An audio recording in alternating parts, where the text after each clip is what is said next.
Hi everyone. So we are looking at the planning cycle that is part of the Early Years Learning Framework and National Quality Framework, or any planning that is involved in observing children, analyzing information about their learning, planning for future experiences, implementing experiences, and reflecting, evaluating your teaching and children's learning. So this is a cycle, as you can see, and today's tutorial will be covering this orange stage, which is planning. Yeah, so and we are focusing on the question, what are intention for furthering learning and development, what strategies and experiences will I provide, and I will show you how to plan, yeah, using the template that I'm using for Certificate 3 students to set up their one of the first play and learning experiences in early childhood education and care setting. So you will be using this plan many times, and here it is. So this tutorial will walk you through all these parts of the plan, and you can use similar plan to plan for the future experiences. As you mature as an early childhood educator and teacher, you will create your own plan template, and also you might use apps like Storypark or Seesaw or any other apps that are making it much easier. But at first, I encourage students to do paper-based plans because we need to know what we are doing, and the key question for any learning experience you are planning is why. Why are you planning this experience?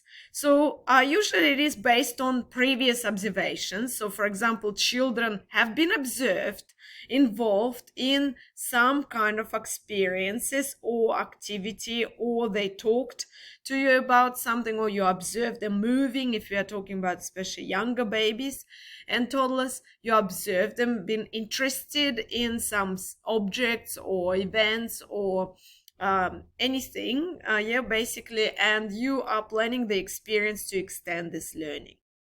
So these observations could also be made in collaboration with other educators and with parents. Let's say a parent told you that this particular child likes to play with bean bags at home, and they have this beanbag toss game in the park last Saturday, and this is part of your observations. You also observed that another teacher, a relief teacher, Kate, brought her bag full of different things, including silk scarves and bean bags, and children had a blast. They really liked this resource, and she showed them a lot of interesting things and promoted fitness and movement in the group next door. So as a teacher or early childhood educator, you decide to implement physical experience. So this is partially based on your observations, the conversation with this parent who told you that this child likes beanbag toss, and you also want to have intentions. So this is intentionality if you look at EYLF, or intentional teaching if you are familiar with the previous EYLF glossary. So let's start with the first one, planned opportunity to promote physical activity. So activity is not a favorite word of many professors and early childhood consultants. You can use experience, yes, so you can use play and learning experience. That's probably better, but it is an activity as well. So I would say experience is more professional. Yet let's keep it at this. Now you need to decide how many children you are going to use. So look here. Yeah, so I'm pointing at number of children, and I'm going to start circling using my pen. Yeah, using probably Sky Beautiful pen, like a rainbow. Okay. Yeah, I like this one. That's cute and beautiful. Okay, so we are developing this experience for 5 children. Okay, So 5 children. You can develop experience for a group of 10 children because they are over 3 years old. You can do it outside, and you can plan experience for 10 children, 20 children. But I'd say that smaller groups are more effective. So that's why we are planning for 5 children. So age. So here you need to write down the age of children. So 3 to 5. And here you're going to write the date. Okay. So and the date is, let's say, that's any date. So I was planning this experience on 2nd of February. You can plan it on 6th of July. Yes, so write your date here. Next most important part of this plan is your goal or intention. Yeah, remember it's part of our job to have intentions for learning. So, and this is the answer to our main question: why are we doing it? Yeah, so why are we doing it? So the goal of this experience, how this experience will support child's development and learning. What do you want to achieve, or what do you want children to learn? Yeah. So my goal here is to develop the ability to release and throw a ball or beanbag with direction. It is very simple goal, and your experiences don't need to be complex because you can do it many times. So remember that in early childhood education and care, the key is repetition. So I'm focusing on one skill, and I want to teach it to children. I want to support their learning. I want them to practice. You might have a goal that is a little bit more ambitious. For example, create an engaging experience for a group of children and introduce multiple ways to use bean bags and balls. Yeah. So you might show a range of movements and introduce some intentional movements as well. And then let them practice, let's say, throwing the bean bags, putting them on different parts of body. So that would be body awareness. But in my case, I decided to keep it simple and just develop ability to release and throw bean bag or a ball. So next one is performance indicators, or in other words, what will you see children do or say, to demonstrate achievement of the goal? In other words, how would you understand that your goal is achieved? So I refer to SMART goals when I'm talking about that. So basically it's what your achieved outcome or goal looks like in practice. So when you will understand that this was a successful experience and children learned something. Yeah. So performance indicators, it's not the best word, but it's easy to understand when you think about it as inverted goal. So, or goal achieved. Children will be able to pick up the ball or a beanbag and attempt to throw at the target. Children may get excited and say, I did it, watch me. I can do it. It's my turn. Children will be able to demonstrate underarm and overarm throw or both. So that's very clear indicator, right? And I will be able to observe it. So if you are thinking about observations and how you're going to measure whether the outcome is achieved, it's very important to set up indicators that are observable. If you are just developing, let's say, interest, so you will also see some indicators. Children who are developing interest in storytelling and reading, they pay attention, right? So they have longer attention span. They ask questions, they point at pictures, they bring you books. So these are always great performance indicators to write down, or at least to make mental notes that that's what my experience would look like when children will be doing it well. Next one on the right links to the EYLF, principles, practices, and outcomes. Quite often I see people just link their experiences to EYLF outcomes and it becomes tick box exercise. So it's not really good for assessors. Yes, so we don't like that. And it's not good for assessors from department. It's important to be intentional in your planning of learning, and that's why it's important to plan experiences that are really aligned with EYLF, and not just outcomes, but sub-outcomes as well, and particular wording, right? So you also can reframe those outcomes as long as you have good understanding. So for my experience, I have I have following links: planning and implementing play-based learning with intentionality practice. So children gonna play. Yeah, that's no doubt. And also there would be element of intentional teaching. Children also will become strong in their social, emotional, and mental well being. That's outcome 3.2 from EYLF. As you know, children have a strong sense of well being. That's outcome 3. And I think this links really well to this sub outcome, because when children play together in a small group, they do develop emotionally, socially, because they have to take turns, they get excited, they might be a little bit upset if they didn't have a turn. So that's a great opportunity or context for self-regulation. As for mental well-being, exercise is always great for child's self-regulation and mental well-being, including relaxation. Yes, so when we exercise, we have very good hormones rushing through our body and to our brain, and children really need to exercise. Outcome 4 talks about children are confident and involved learners, and here you can unpack it a little bit more. For example, children develop dispositions for learning, such as curiosity. I wonder how far can I throw my beanbag or ball. I wonder why the ball bounces. Yes, so, and other questions they might have. You also have persistence as a disposition. So when children keep bouncing the ball or throwing to achieve their target, and that's a persistence, really great disposition for learning. You also can pick other sub outcomes, but I invite you to do it by yourself. Next one is holistic, integrated, and interconnected approaches. So this is an EYLF practice. I think it's fantastic practice because it does encourage us to look at play and learning experiences holistically.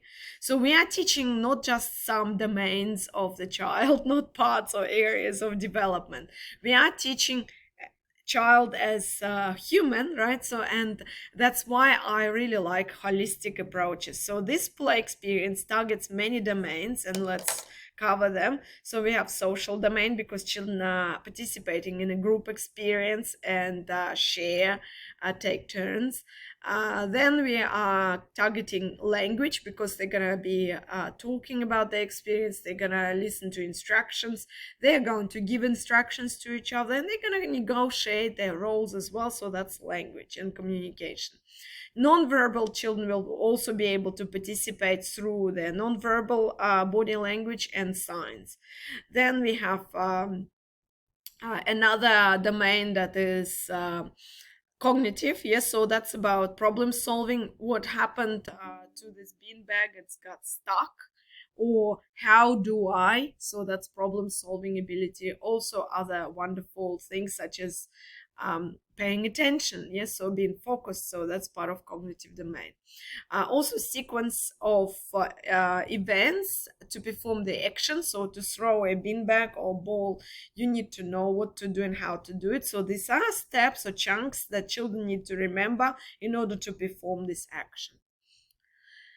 Also, we are talking about more complex patterns. Sometimes children learn how to throw really well, and then you have to introduce more complexity, and this definitely is working towards cognitive development.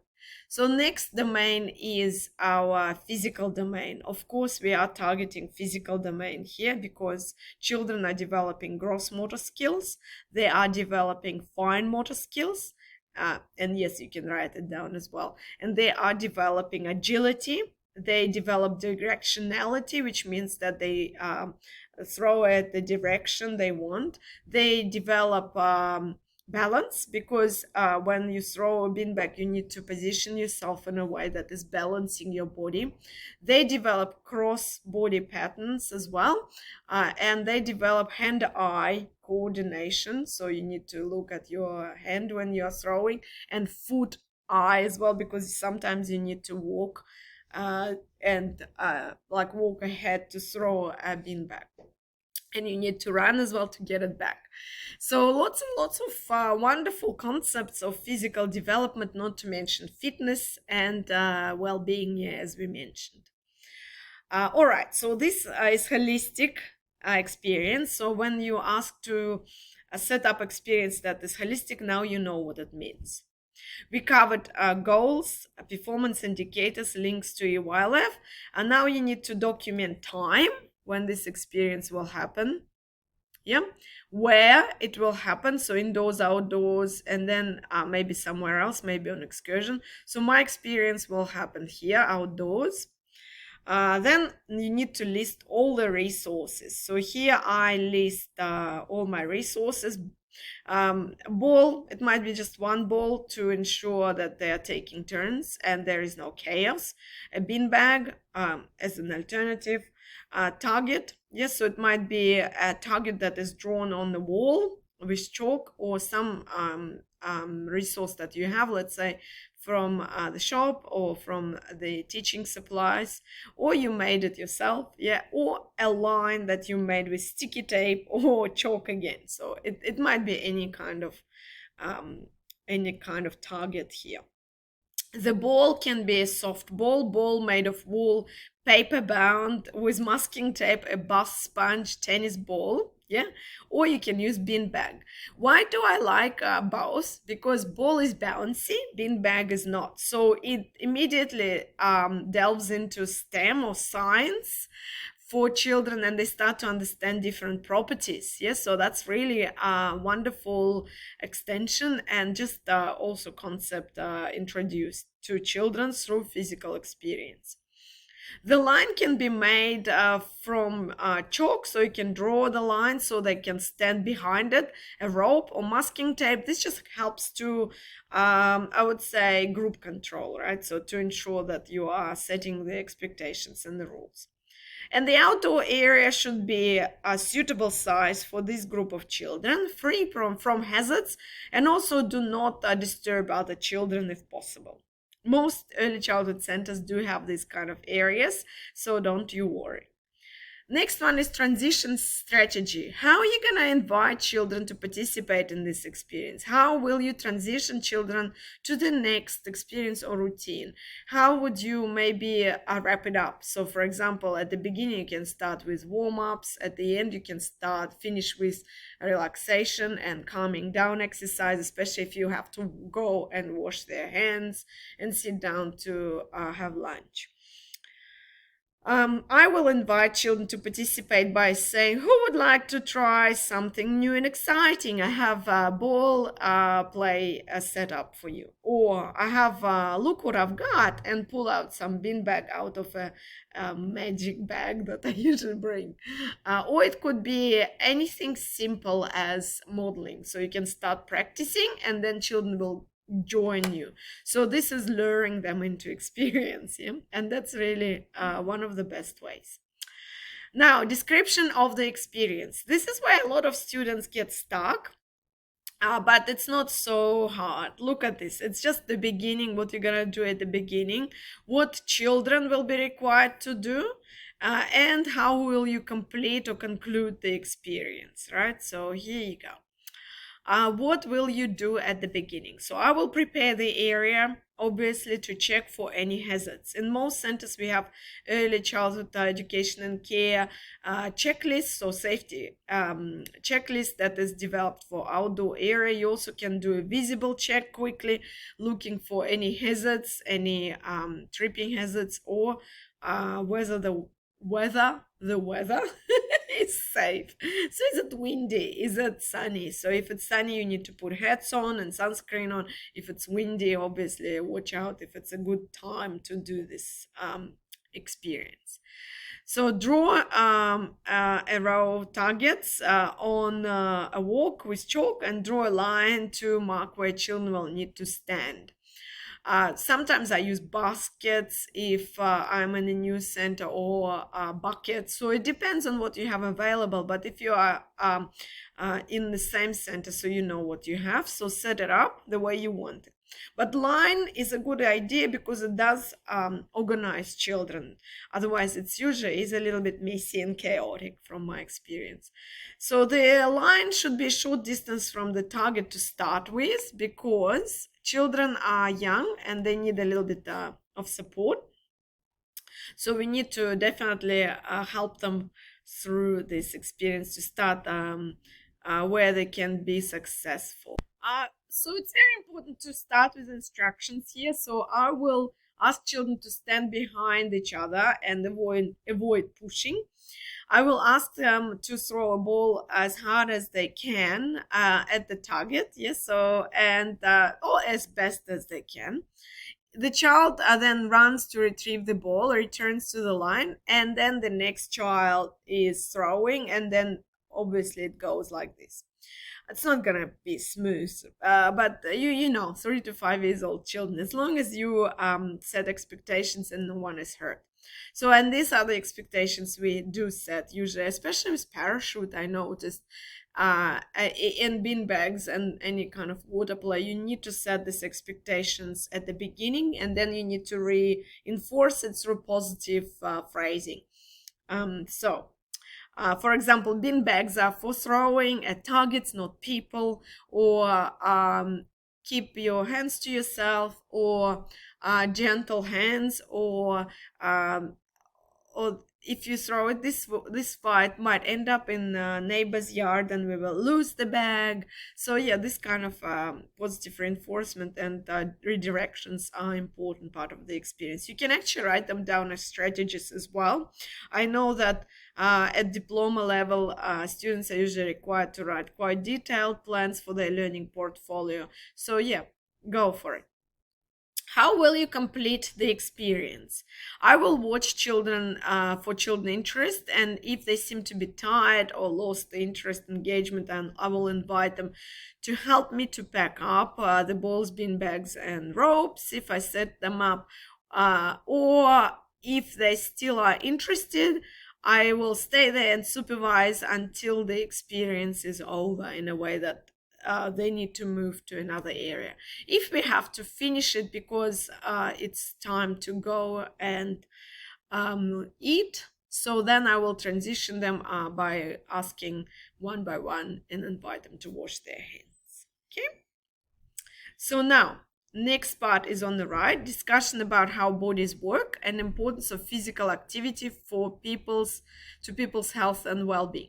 So this is a question from certificate 3, and I think it's also important part of our job to understand that every experience you do, you can have a discussion about concepts. And I think it's very important modeling, because we are providing running commentary on what's happening, and also it is an opportunity to socialize for children, you are teaching them intentionally, so you are talking about things with more intentions in a way that, okay, let's see if I can throw it that far. So you are introducing concepts. Oh, that's halfway through.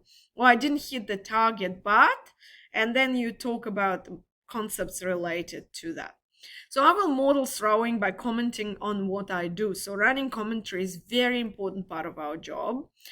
For example, I will throw a ball. I need to stand on my feet and point my non-throwing hand towards the target. I need to place my throwing arm down beside my hip and look where I am throwing. I need to rotate my hips and shoulder. I need to use my strength muscle to throw as hard as far as possible. You don't need to do it this way. You can just do it in some way, but it is a good way to tell children about your body. Or you might say, oh, I feel really pumped up now after running to get the beanbag. Also, you can ask intentional questions. For example, why do you think it landed there? Or is it a heavy beanbag? Or was it hard to throw? How far can you throw? Did you feel how your arm muscles moved? Was it easy for you? Do you practice every day? Or what sports do you play? Did you enjoy it? What can we do to throw it further or get better at it? So all these questions, they're amazing. You don't need to use all of them, but to prepare questions really helps you to be intentional in your teaching and support learning better. How will you highlight the importance of physical activity to people's health and well-being? I think this is again about modeling and intentional teaching. So running commentary, remember? Throwing balls and big bean bags help you to grow strong. It develops your muscles and fill them with oxygen. Don't be afraid to use big words with children. They do learn a lot from context, and they do learn even if their English is not first language. It's really good fun. I feel so much more awake or energetic right now, or I am enjoying this activity. What about you?